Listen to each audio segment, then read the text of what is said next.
We had a brief stop at Mercado Roma, which is an artisan sort of market, quite contemporary in style and really amazing actually. It was really good to see. I had a little taste of some of the local produce, and it was the first time that I've actually had a chance to try any craft beer in Mexico. I took away a sample pack and also some details of his head office. From there we actually went to have a meeting with Diageo. Got some good insight actually about the drinks industry in Mexico. He gave me a few tips on what it would take to launch a craft beer brand in Mexico, which I thought was really interesting.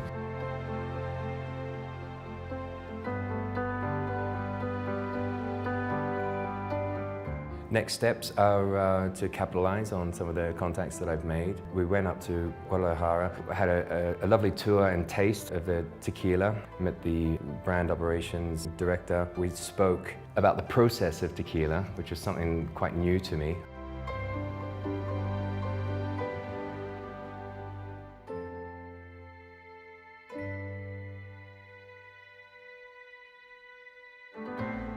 I met a brewer. Your kind of beer is more like a vegan? Oh yes, vegan beer. Vegetarian? Yes, no findings whatsoever.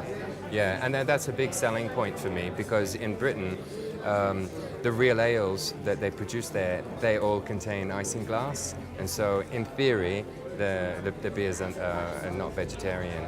Well, I'd really like you to join me if that's possible. We paved the way for something to happen, whether that be me coming back to Mexico to do a little bit of a collaboration brew with him.